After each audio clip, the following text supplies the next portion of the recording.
with the group how to interact in a respectful, a positive, a solution-oriented way. And that's something that's really, really powerful when you combine it with getting into the school that you want.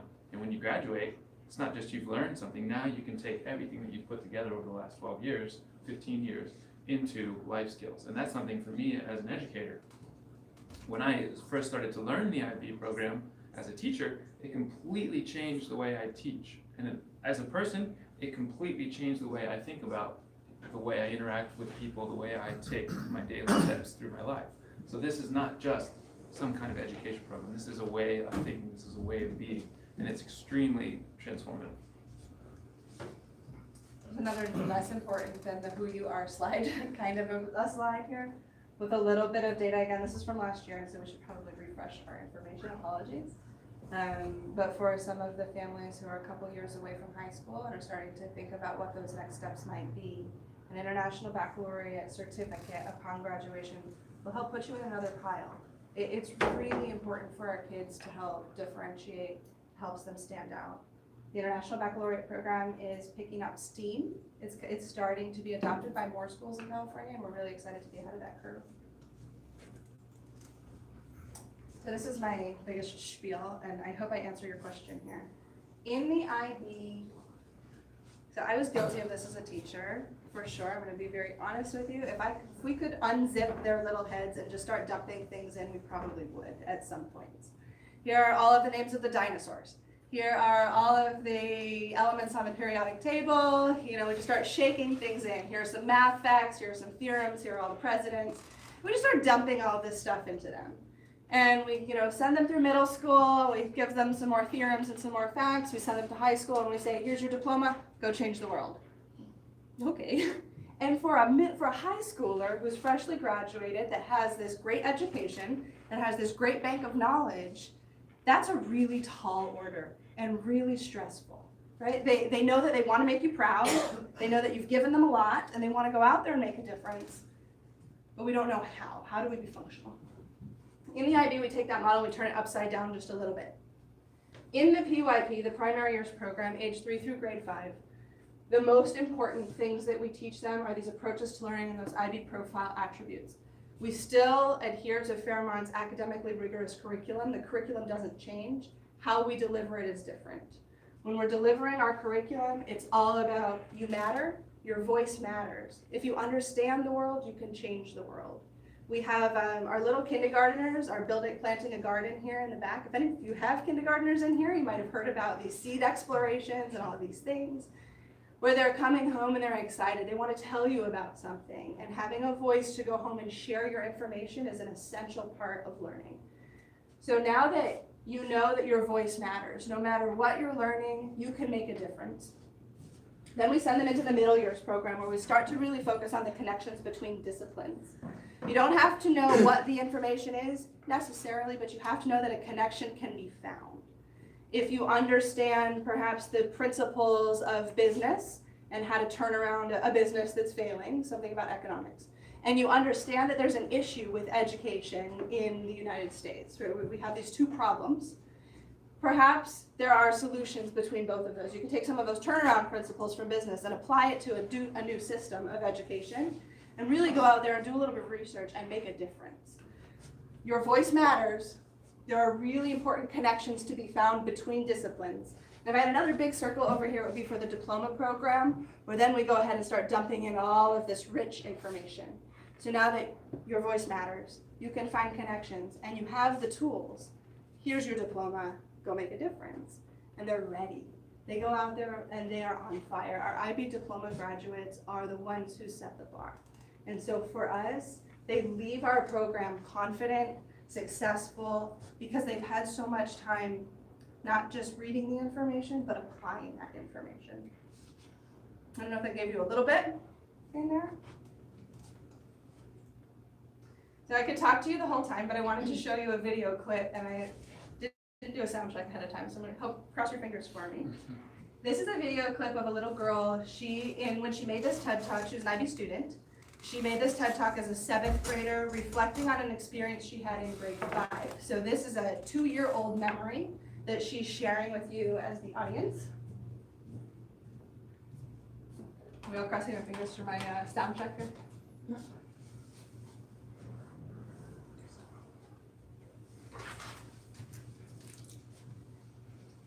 is a great time to fill up your coffee.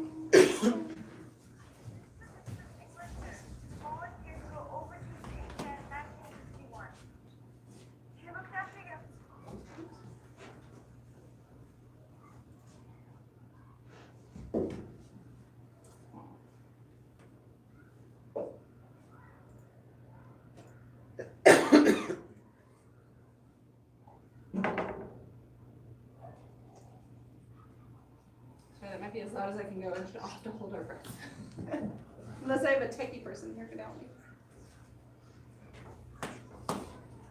This is a picture of an English nurse who volunteered to go overseas to India in 1961.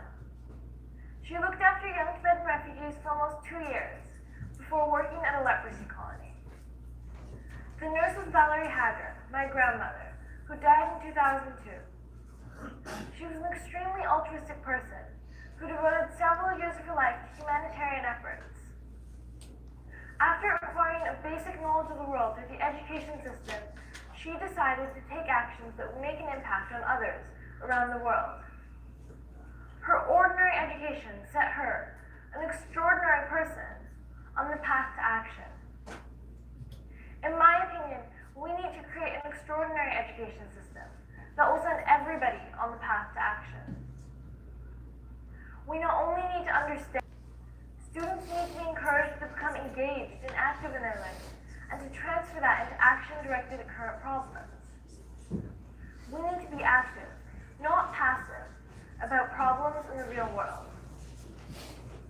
My grade 5 teacher, Duncan Knight, used a simulation activity that encompassed world issues similar to those in current events. His idea was to build on our knowledge of the world, and to teach us in the way that we will become engaged. It encompassed issues such as capitalism, communism, taxes, and inflation. It was a simulation called the paperclip economy, in which paperclips replaced dollars as a form of currency. The economy began as a command economy, where the only way to make money was from randomly assigned classroom jobs. Eventually, small businesses began to arise, gradually gaining more power and wealth. At this point, everything was going smoothly. But a few months into the paperclip economy, Mr. Knight ran out of paper clips. Remember, this is how he paid us. Many of us have found ways to make money through the selling of objects and services, no longer relying on the government's salary. The most successful of these businesses was Bank 101, a bank and credit card company that I co-owned. Things got tricky when we loaned Mr. Knight paperclips to pay our classmates. This is where we learned the importance of written contracts. Mr. Knight convinced us not to make him sign a loan, and when the time came for him to repay us, he refused to pay us back. We badgered him for repayment and instead learned about slander and propaganda.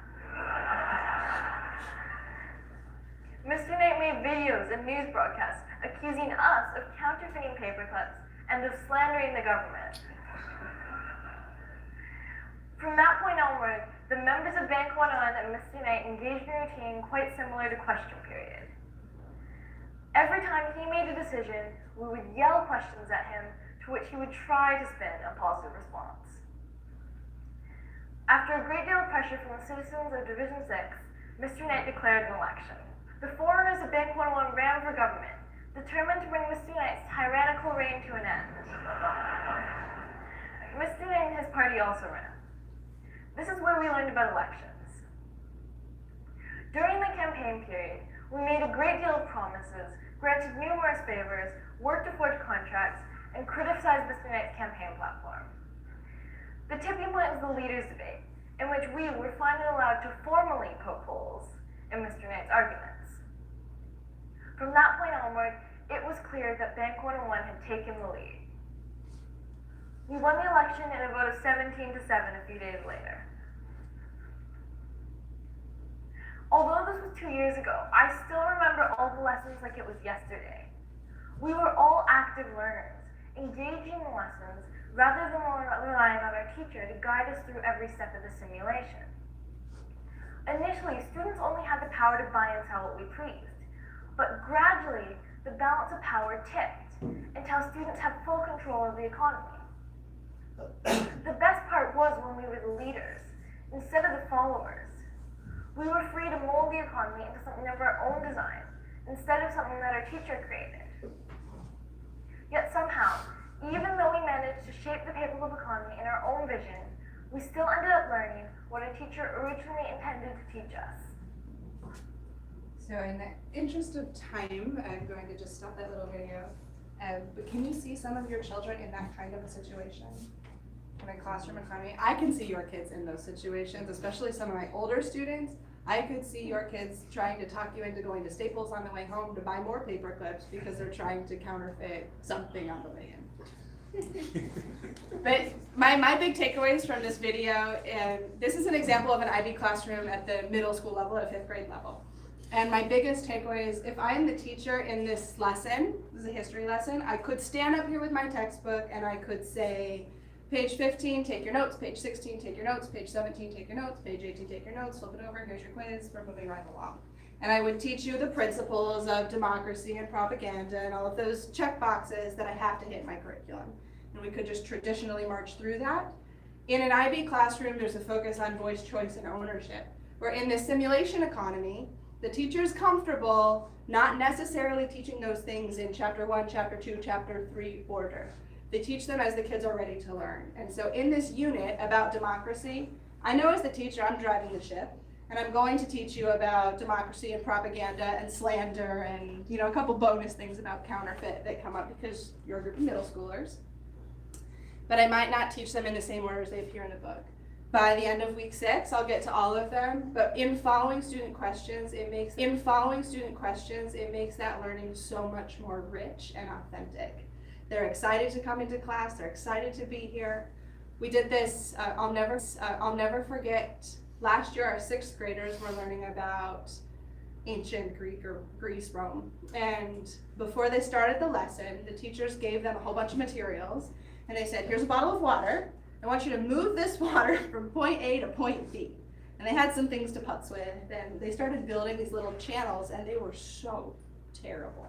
The water was all over, and the kids had a hard time, even cutting and pasting. Guys, they were trying to make these little tubes out of paper, and they disintegrated, and they learned a lot.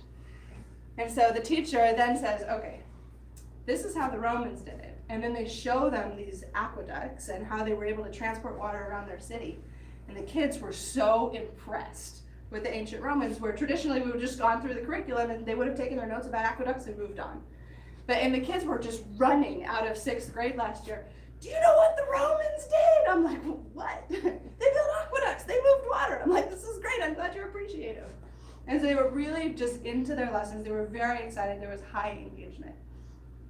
Again, the IB teachers are the most well-trained teachers in the world. Being that flexible with your curriculum, that you have to have a deep base of knowledge as a teacher. You're prompting a lot of student questions, and you need to be on your toes a little bit to help respond to some of those or to help guide their thinking. Our teachers here at Fairmont have gone through extensive training. On the elementary side, we've had in-school workshops, and now we have Mr. Norenberg here with all of his PYP expertise.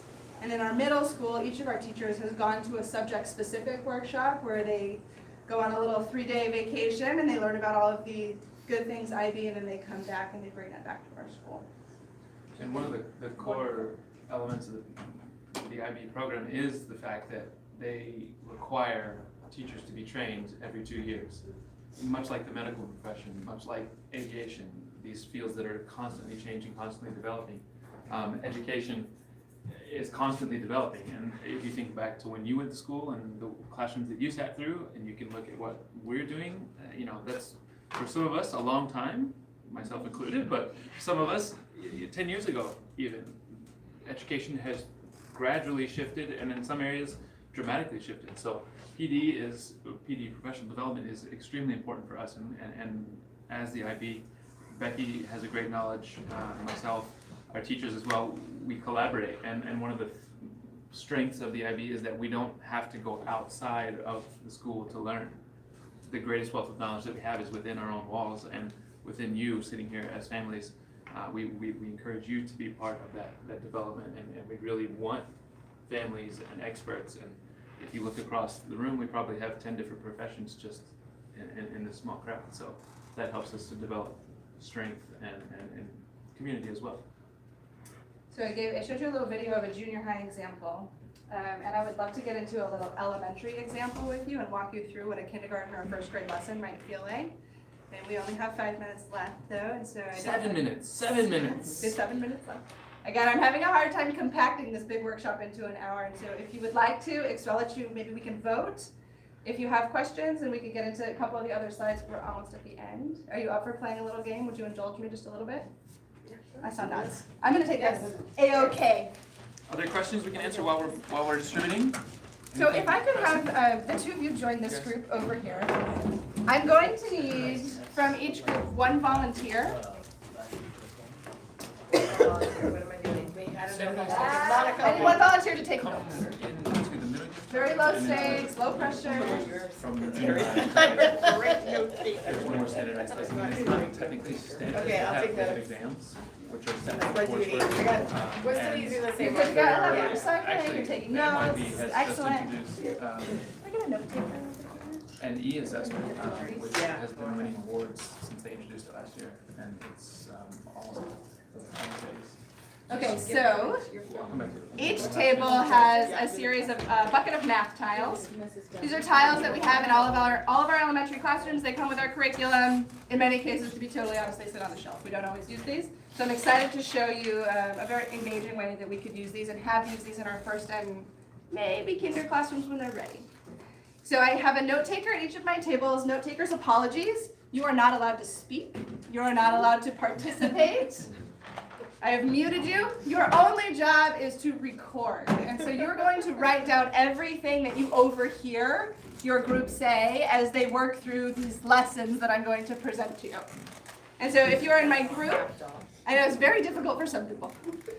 If you're in my groups, feel free to spread those tiles out on your desk. You can just play with them, experiment, and I'll give you a few more directions in a moment. So if they say I like apples, you write down I like Grab apples. it, jump in. 100%. Shot. So what are we doing? Play around, experiment. So you can start by just playing with the tiles, experimenting, seeing what's in that bucket. Here.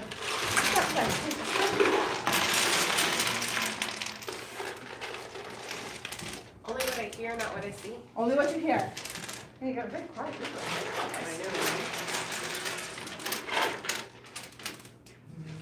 You're making your scribe's jobs very easy here.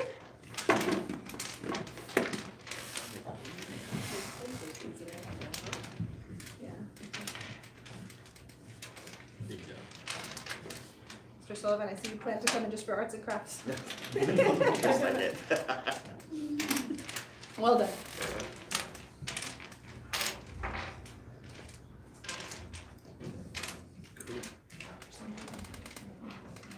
I wonder why the kids wouldn't want to. What was that? I'm like, I wonder why the kids wouldn't want to use this. In kindergarten, my daughter would have a field day with this.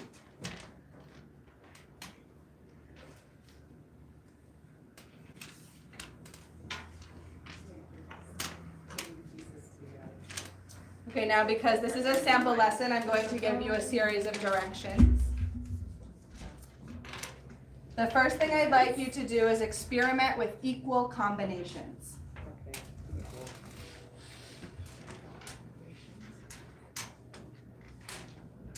You can talk to your neighbor for help. Equal combination, do you know what that means?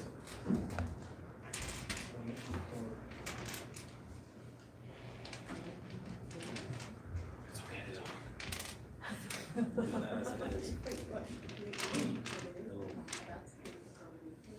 Is it?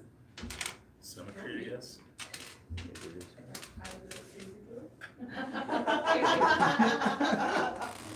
The only thing that wouldn't work is the yellow.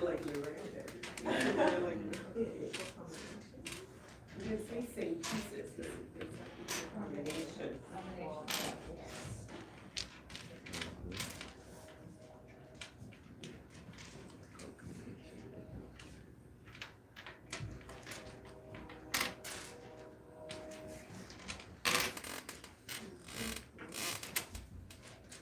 having success with making combinations.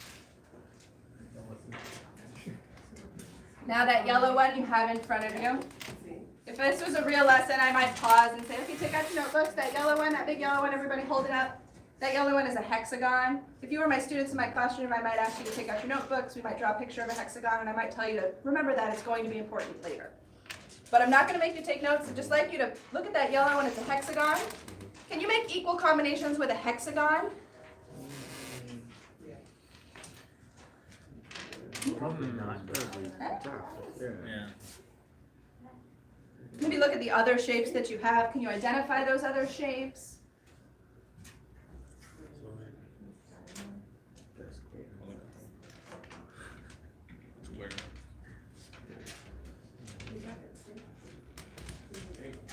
You might try and experiment with how many things fit inside a hexagon. What if you stack them? What if you start stacking? Does that change your thinking at all?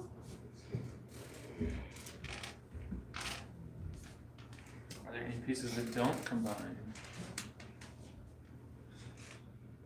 Oh, look at you.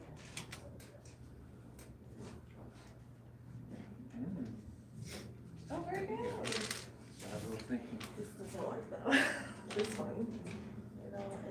All right, your next direction is to try and give fraction names to those pieces that might fit inside a hexagon. So how many green triangles can we fit inside a hexagon? 6. Can we give fraction names to those pieces? Remember, you're my first graders here. 1, 6. So what if you change the pieces that are inside? Now my last puzzle for you. I think we've all agreed that a triangle is 1/6 of a hexagon. If you make 2 hexagons your whole, how does that change your fraction name?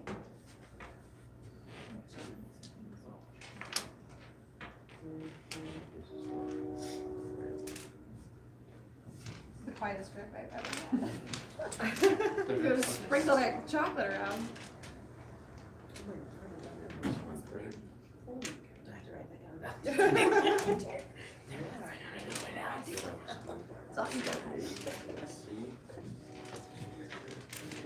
So I think I'm going to send all of you an art kit for Christmas. Oh my gosh. I did this activity with kids and they were so chatty. And they're focused, they're on task, but they're talking to their neighbors. Oh, what do you do? What do you have for lunch today? I'm getting hot lunch. That's not fair. My mom never lets me get hot lunch. Back and forth and back and forth. Oh, I see. It's 6 triangles fit. How many blue ones? 3 blue ones fit. Oh, that's 1/3. Oh, if we have 2 hexagons, that's 1/6. And so this is a really easy demo of a first grade sample lesson that's rooted in inquiry. I let you explore with the pieces a little bit. If I was your teacher, I could have very easily come to the board with my very cute presentation, with my hexagons and my triangles, and lecture to you about the sides and the shapes and the properties. But in letting you play with them a little bit, and in letting you as my first graders figure out those fraction pieces, I promise you it's going to stick so much better. Again, I'm sending you art kits though, this is great. And part of this also is it gives you a chance to differentiate. You're all doing something different, but you're all doing something that you're interested in, but also you're all doing something that is relative to what the learning objective is. So you're not just playing with these, you're actually trying to do something while you're playing. So that's, especially in the early years, up to grade 1, 2, you still have to have that really, really kind of experimental element of it. And this is, as Becky mentioned, this is a great opportunity. And we might even do this with a science lesson or a social studies lesson or a language arts lesson. You could tie in many of these subjects in something like this. In doing this activity with kids too, my favorite part is what happens after. And so we can be really strategic as the teachers in how we group. I grouped you randomly, but we have some of those kids we all know in our classes that are like little baby CEOs. And they like to come in and take charge and tell everybody what to do. I might specifically ask them to be my note taker that day, which helps change my group dynamic. I might also take all my baby CEOs and put them at one table and let them duke it out and figure out what's going to happen with this fraction. That's my choice as the teacher. But in doing this with kids, when we give them a chance to sit and to work side by side and to recognize that the teacher's not the only one that can help share information, we build this really rich collective and this community of learning. There's always someone at the table, and I intentionally used vague language with you in saying equal combinations.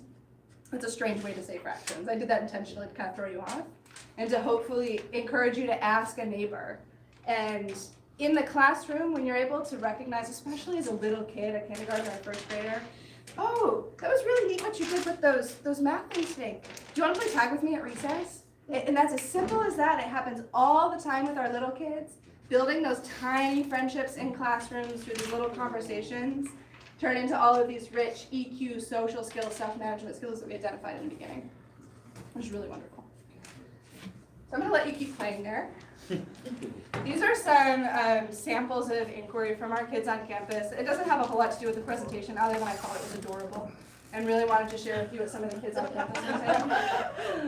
Our kids are full of questions, and in every question there's an opportunity to explore or to engage them. This is a couple years ago, last year. It was outside, and there were a whole bunch of kindergartners just standing face down. I said, hey guys, what are we doing? And they said, how come when we bend over, our eyes don't fall out? They had just learned about, systems of the body, and they were working on understanding muscles and bones and structure. And they were really puzzled about how their eyes stayed in their sockets. Fifth graders last year, we were working on a lesson, a unit about government, and they were building their own governments in class. This is out at recess. They're sitting there in this really deep discussion, and they were all late for class. And so I went up to them and I said, hey guys, your class is left. What are we talking about over here? And they were in this really heavy discussion about why government spends so money on themselves and their cities when they could help people that are less fortunate. These were fifth graders out at lunch, totally unprompted by the school, but it was a conversation that had carried over from their classroom discussion, this rich engagement, into something else, which was really cool. These are second graders out at Flag Salute being chatty. And I said, oh, what are you guys talking about? They're staring at the tree. Do trees ever stop growing? How do they know when to stop growing? Why does my hair always grow but my eyelashes don't? I'm like, these are all great questions. Third graders, why do we scream when we're scared?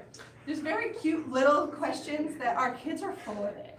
And if we, as a school and as a community and as a parent group, can take all of this rich curiosity and foster it, our kids are unstoppable. When we pigeonhole them into a textbook and tell them this is what you must learn, this is what is important, we really do a lot to limit them.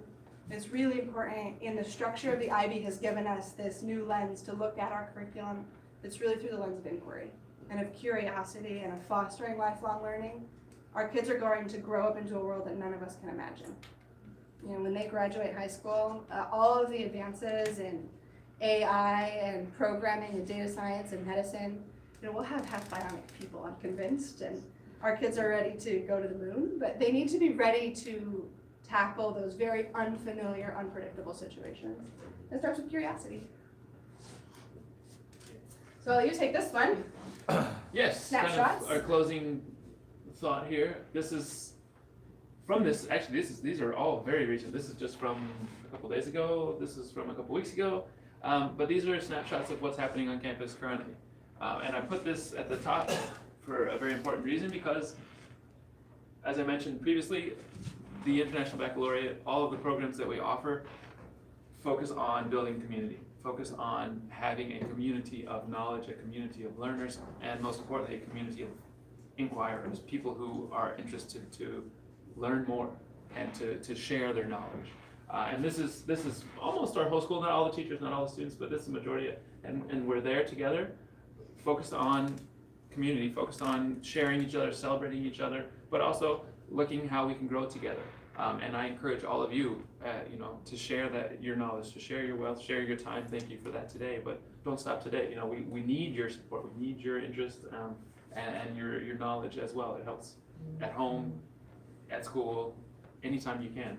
We would love to have you join us. This is a great activity. This is a series of activities, but they were, our middle school students were working on ratios and measuring distance. I didn't get the full picture. I tried to quiz some of them, but I couldn't understand exactly what the goal was. But what struck me was they were measuring. They had 100 feet of string, and they had to, I think, create a linear, to scale measurement of the universe from Big Bang to current time.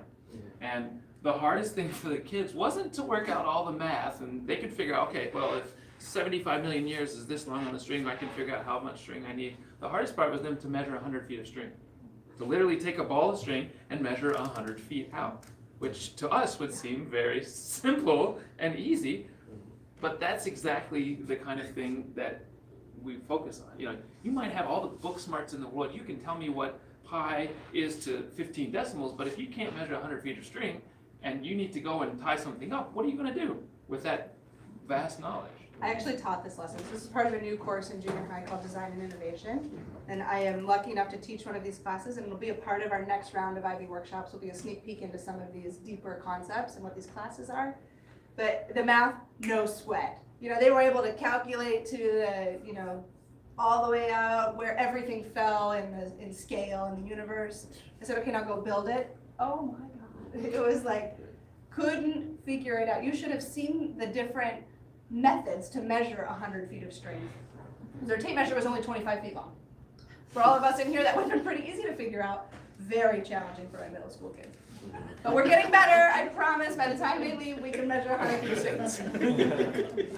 Yeah, and, you know, I was dumbfounded, honestly. it was really exciting. But kind of tagging on that as well, what I was really struck by was they had groups of 5 or 6 kids, and I was just walking around listening to them work, and you know, there was only one group that was kind of off track out of 40 kids. That's not bad to begin with. But the other thing was that as they were working in groups, nobody really knew what to do. But one student was taking notes, one student was asking questions, what are you going to do?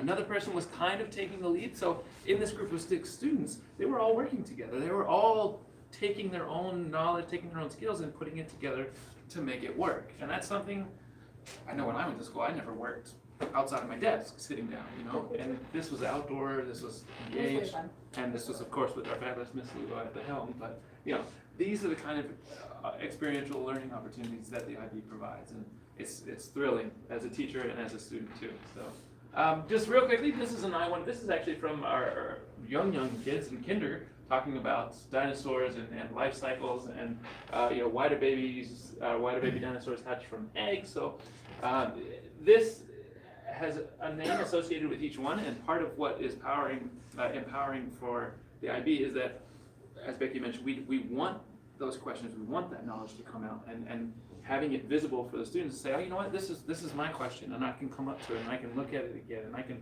think about it again, or I can go up and talk to you, oh, what was your question?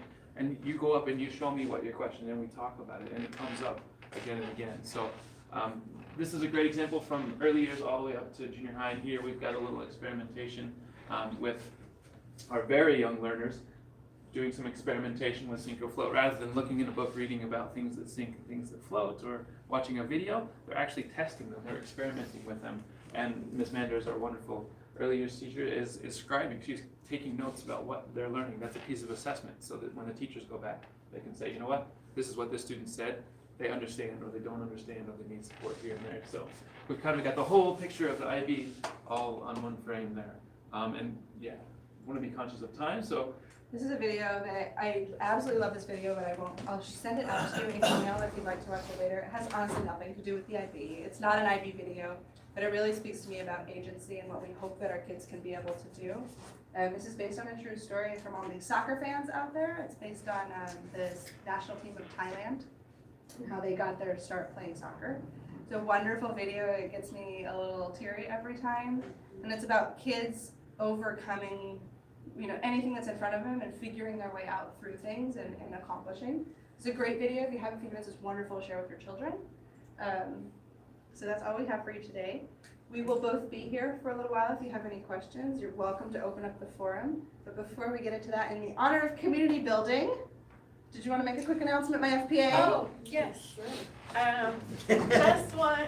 I saw some flyers on your. Don't mind my overtime. I had nothing else in the car. Monica has worked really hard, who is our Ways and Means for FPA, for a parents' night on Saturday, November 9th, right here at Town Park, which is the corner that's down the street. for our parents to get together and, you'll have to find a place for your children that evening, but come out and let's build our community, make us stronger, get to know each other a little bit better, have some fun. We're gonna have raffles, so we will be giving away some items, and hopefully everyone can make it and come and enjoy themselves. And of course, it will support the FPA, so in turn, we can support our students at the same time.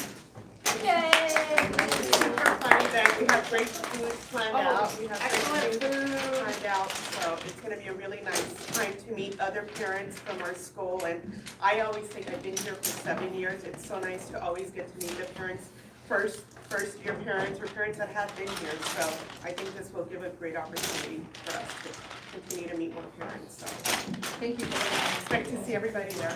And just because I heard in the beginning, there's a lot of new parents, new families here, be on the lookout for someone from the FPA. You should get a welcome card to just welcome you to the community, and then we'll be reaching out to you guys for meet and greets with other families, what new and old families, like just a meet up at the park. So maybe your child will now have a new buddy here that they can ask questions to, play with on the playground, anything, and then you can get to know some other parents as well a little better. So be on the lookout for that. Thank you. Yeah, thank you so much for planning all of that. And thank you all for coming in and spending an hour with us on a Wednesday morning.